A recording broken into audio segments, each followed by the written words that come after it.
안녕하세요. 30대 초반에 돌진한 딸 키우는 여자입니다. 올해로 결혼 5년 차예요. 남편은 30대 중반이고 위로 2살 차이 나는 아직 결혼하지 않은 누나가 있습니다. 저한테는 신우지요. 결혼 초반에는 언니 하고 잘 지내긴 했지만 신우와 올케 사이가 아무리 가깝다고 해봐야 신우와 올케 사이겠죠.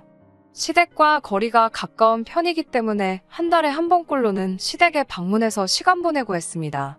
신우가 저랑 잘 지내는 척을 하기는 하지만 은근슬쩍 기싸움을 한 번씩 걸 때가 있었어요. 신혼 때 시댁에 방문하면 어디 브랜드 옷을 입거나 가방을 들고 갔을 때 그걸 가지고 그렇게 걸고 넘어지고는 했어요. 저희가 맞벌이 부부인데 저한테 올케 요즘 돈 좀 벌리나 봐 하면서 마치 제가 경제관념이 없다는 듯이 시어머니한테 고자질을 하듯 말을 하곤 했어요. 시어머니가 신우랑 그러고 있으면 중간에서 역할을 잘해주시려고 하긴 하십니다만 팔은 안으로 굽는다잖아요. 결국에는 신우 발언에 힘을 실어주고 요즘 경제도 안 좋다는데 돈 좀 아껴 쓰고 해라 하는 잔소리를 몇 번 듣거나 했습니다. 제가 벌어서 제 돈 주고 산 건데 그걸 가지고 스트레스 받을 필요가 없다고 생각해서 처음에는 그냥 회사에서 보너스 나와서 샀어요 하면서 받아치기는 했는데 괜히 저도 같이 덤벼드니까 신우가 더 그러는 게 아닌가 하는 생각이 들더라고요. 그래서 일부러 몇 번 그런 일이 있던 뒤로부터는 그냥 시댁에 갈 때는 평범하게 하고 갔습니다.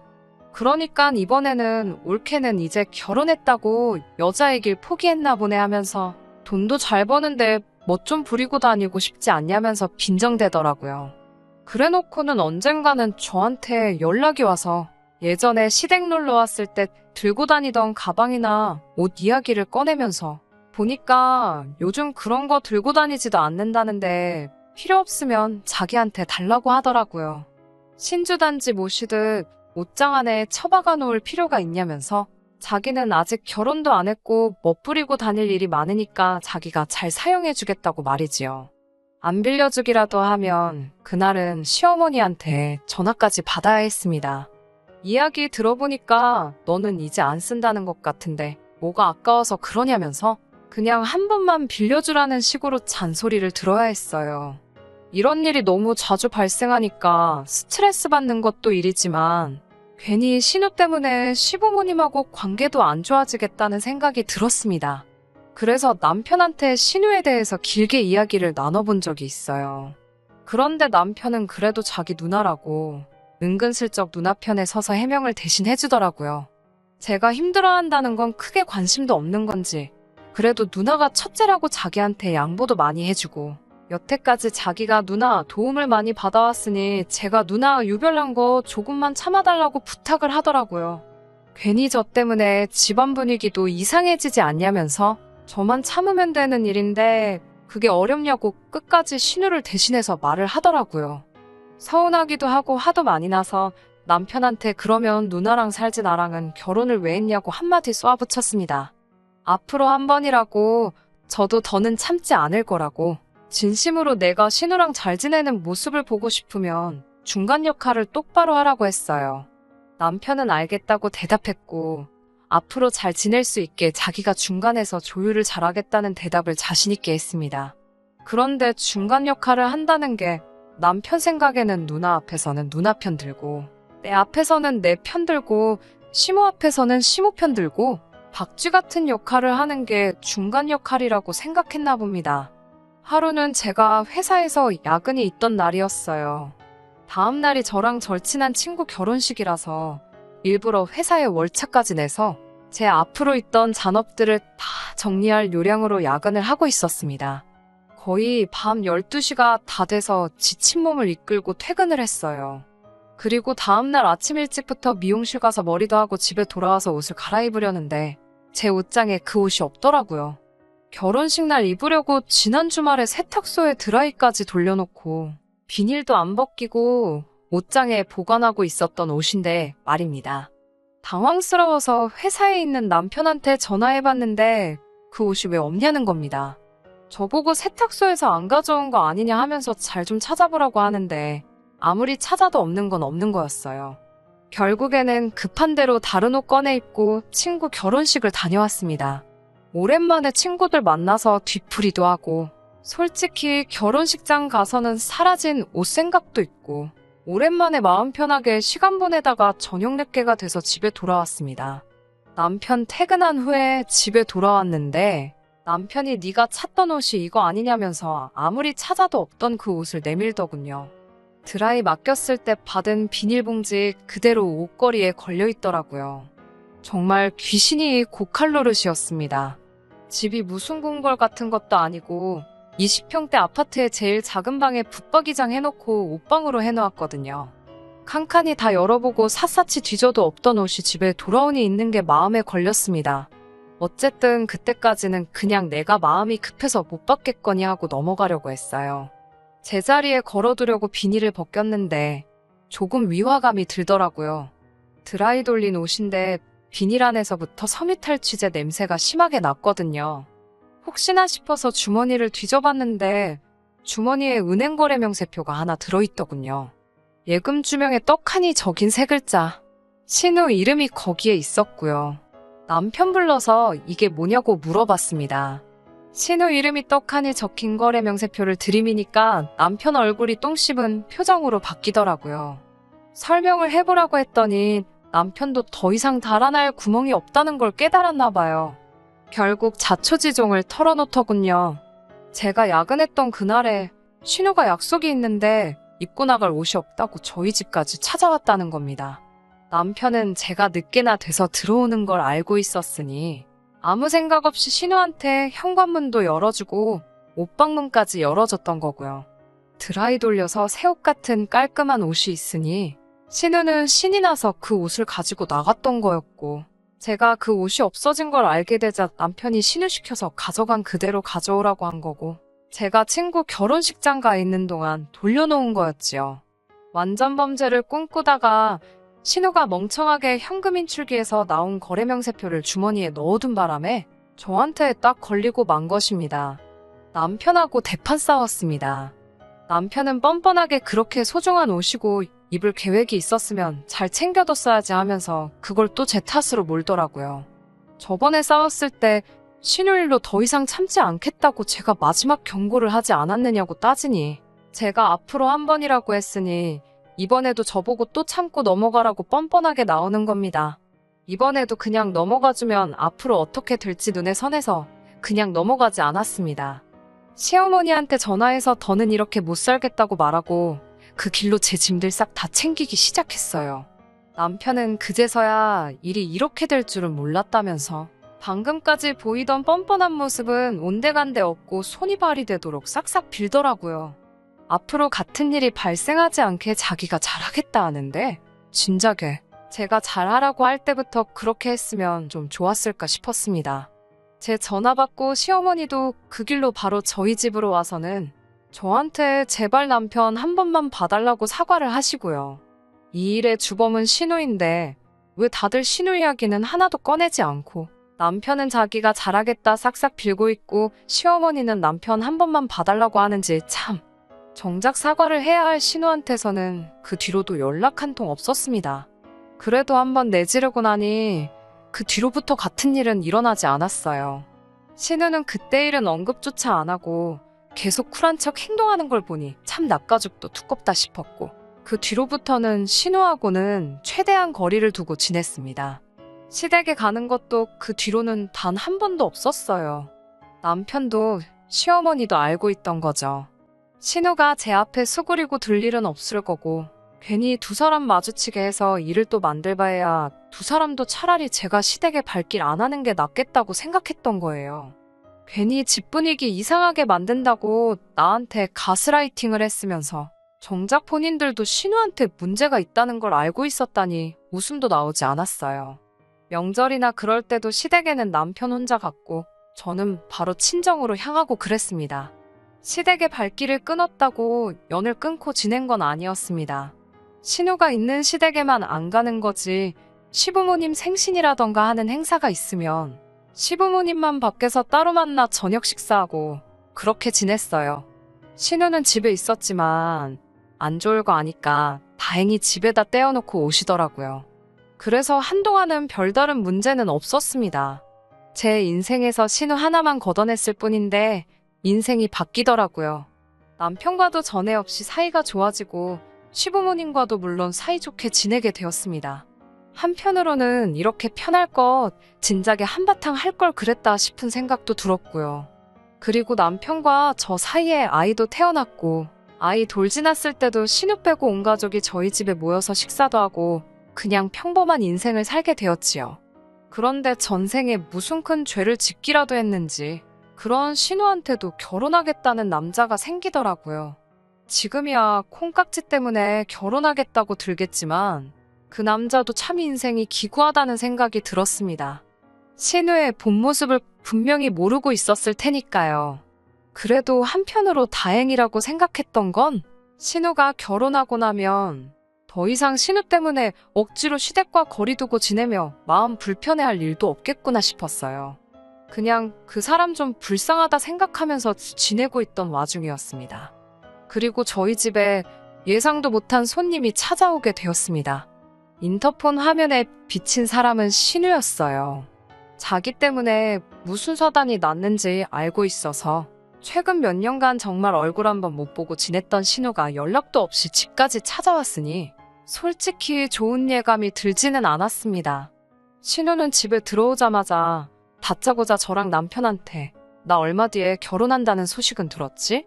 하면서 난데없이 돈을 내놓으라는 겁니다. 어이가 없었어요. 무슨 돈을 맡겨놓은 것도 아닌데 큰소리치면서 다짜고짜 돈을 내놓으라고 하고 있었으니 말이죠.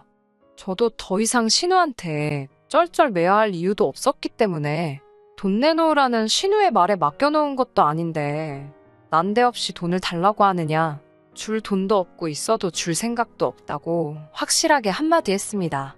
남편은 쭈뼛거리면서 아무 말도 못하고 있었지만 뭐 상관없었어요. 오히려 가만히 있어주는 게 도와주는 거라는 생각도 들었고 제가 말 안 하면 남편이 거절 못 할 수도 있겠다는 생각도 들었거든요. 그런데 신우는 당당하게 자기가 맡겨놓은 돈이 있다고 하는 겁니다. 저는 남편이 혹시 신우한테 나 모르게 돈이라도 빌린 게 있나 싶어서 흠칫했습니다.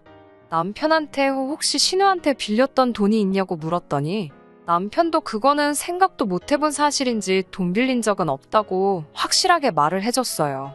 신우는 말도 안 되는 억지를 부리기 시작하더군요. 저랑 남편이 결혼할 때쯤에 이야기를 꺼내는 겁니다.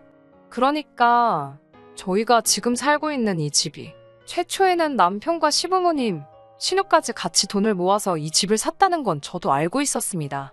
처음에는 투자 목적으로 서로 돈을 모았고 모자란 건 대출을 받아 남편이 대출이자를 혼자 갚기로 하고 집을 구했다는 사실도 알고 있었어요.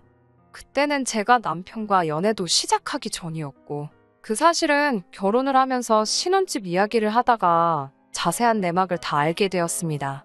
신혼집을 구하는 과정에서 투자 목적으로 이미 돈도 잔뜩 묶여있고 대출도 이미 남편이 갚고 있었는데 다른 집을 구해야 할 이유가 없겠더라고요. 시부모님도 그 집에 같이 투자했던 투자금을 돌려받는 대신에 저희들 결혼 비용으로 지원을 해주겠다고 했습니다. 신우는 투자금이라고 1,500만 원 들어간 게 전부였는데 그 부분에 있어서는 제가 모아놓은 돈으로 신우의 초기 투자금을 이자까지 약간 쳐서 돌려줬어요.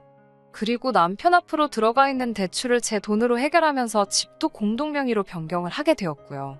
그래서 원래는 시가족이 투자 목적으로 구한 집에 저희가 신혼살림을 차리게 되었고 여태까지 그 집에 살고 있었습니다. 금전관계에 대한 부분은 이미 결혼 전에 싹 다 정리가 된 상황이었는데 신우가 이제 와서 우리한테 돈을 내놓으라고 하는 이유가 거기 있더라고요. 저희가 5년간 결혼 생활을 유지해오면서 집값이 적당히 오른 상황이었습니다.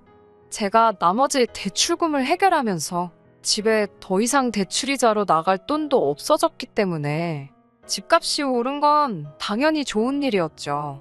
그런데 신우가 이제 와서 한다는 말이 저만 아니었으면 자기는 이 집에 투자금을 도로 돌려받을 일도 없었을 거 아니냐면서 자기가 투자했던 만큼의 이득분을 저희가 신우한테 줘야 한다는 말도 안 되는 어깃장을 부리기 시작한 거죠. 제가 자기 동생하고 결혼만 안 했으면 5년이 지난 지금 집값이 오른 만큼 자기는 그 돈을 앉아서 벌 수 있었던 건데 저 때문에 집값이 오르기도 전에 투자금을 빼야만 했다고 말이죠. 그리고 이제 자기도 결혼을 해야 하는데 결혼 비용이 필요하니 돈을 달라고 하는 거였습니다. 그 돈 돌려준 지도 벌써 5년이 지났고 신우도 지난 5년간 논 것도 아니고 일을 하고 있었을 텐데 결혼 비용이 대체 얼마가 필요하길래 저런 어깃장을 부리고 있나 싶었습니다. 어이가 없더라고요. 신우는 모아놓은 돈이 한 푼도 없었던 겁니다. 그 이후로 한 달에 100만 원씩만 모았어도 6천은 되었을 시간이고 제가 신우 앞으로 들어가 있던 1,500도 이자까지 쳐서 2천으로 줬는데 시집갈 때가 되어서는 돈이 한 푼도 없다고 하니 말이죠. 생각해보니 과거에 신우가 제 옷 훔쳐입고 은행거래 명세서를 주머니에 넣어놨을 때도 잔액이 800만 원인가 있었거든요. 그때 생활비 통장이라고 하기에는 금액이 애매하게 많고 적금 통장이라고 하기에는 터무니없이 적어서 뭔가 싶었는데 신우는 그냥 그 돈 돌려받고 모아놓는 돈 하나도 없이 쓰고 싶은 데다가 다 쓰고 다녔던 거예요. 올해로 38살 먹은 여자가 돈이 한 푼도 없다는 사실도 믿기지가 않았고 결혼해야 되니까 동생네 집에 쳐들어와서 벌써 5년 전에 정리가 끝난 돈을 걸고 넘어지며 돈 내놓으라고 성질 부리고 있는 사실 또한 믿기지가 않았습니다. 이미 정리 끝난 돈을 가지고 이제 와서 돈을 달라고 하면 주겠냐고 줄 돈 하나도 없으니까 그만 가라고 했습니다.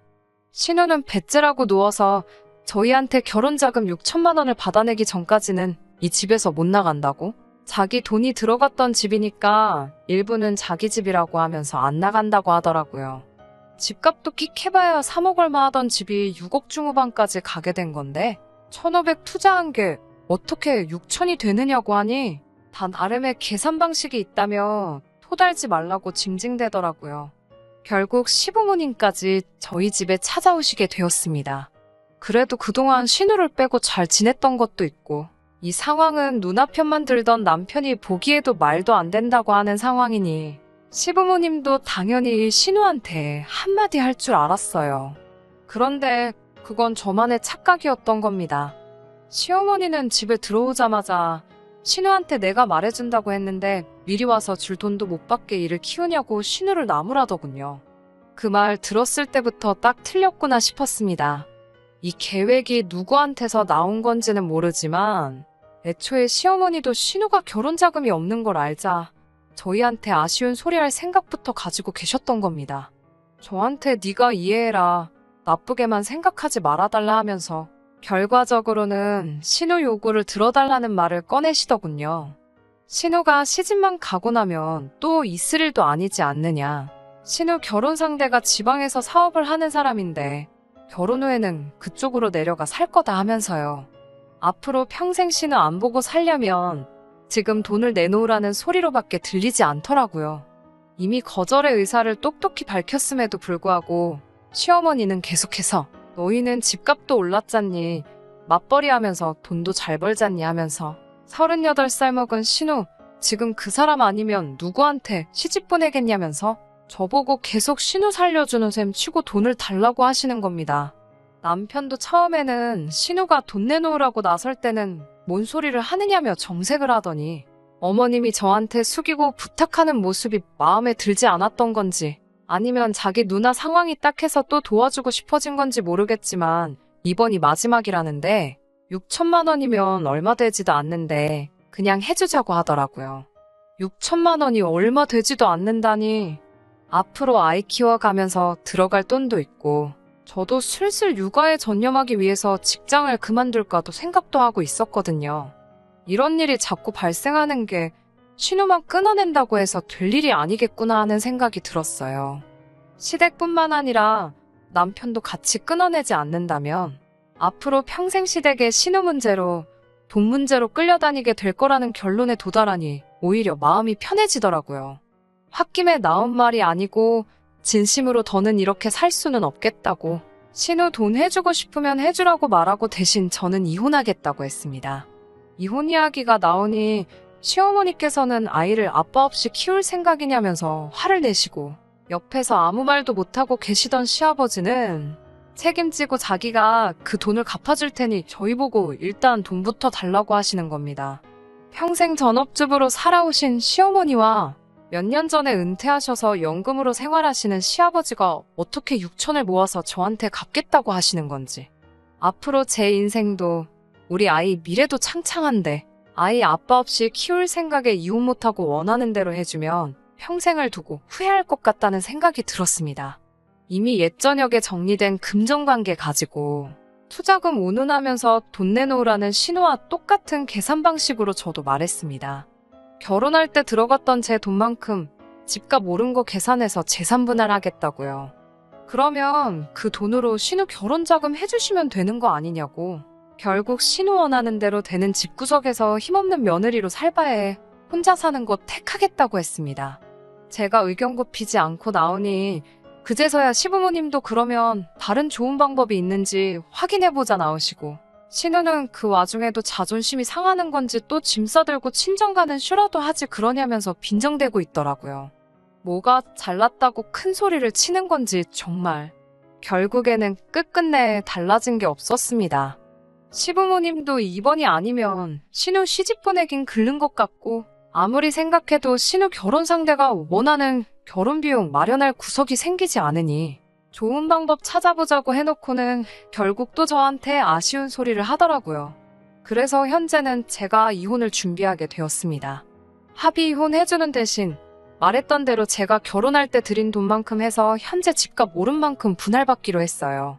여태껏 부부 공동으로 모은 돈은 반반씩 가져가기로 했고요. 아이 양육권은 제가 가져가고 친권은 공동으로 가져가기로 했습니다. 그리고 아이가 다 클 때까지 양육비도 매달 받기로 했고요. 이혼 준비하면서 생각해보니 차라리 잘 된 것 같아요. 만약 신우한테 돈을 해주지 않아도 되었다고 해도 신우가 결혼을 못하게 돼버리면 결국 앞으로 무슨 일 있을 때마다 또 이런 일로 스트레스를 받아야 했었을 테니까요. 그런 거를 또 당하느니 차라리 시원하게 정리해버린 지금이 오히려 속은 후련한 것 같네요. 집안 골칫거리인 신우 결혼시키기 위해 그래도 적당히 잘 살고 있는 아들 이혼시킨 이 상황을 시부모님도 언젠간 땅을 치면서 후회할 일이 올 거라고 믿어요. 이미 갈라서 버린 지금 남편과 남편 집안 사람들 잘 살게 기도해주지는 않을 것 같아요. 멀쩡히 잘 살던 저도 이혼했는데 신우가 그 돈 가지고 시집을 갔다고 그 집에서 이혼당하지 않고 잘 지낼 거라는 생각도 없습니다. 그걸 알게 되기까지는 좀 더 시간이 지나야겠지만 말이지요. 끝까지 들어주셔서 감사합니다. 오늘의 사연은 여기까지입니다. 구독과 좋아요, 알람 설정 부탁드리고 더 좋은 사연으로 다시 찾아뵙겠습니다. 감사합니다.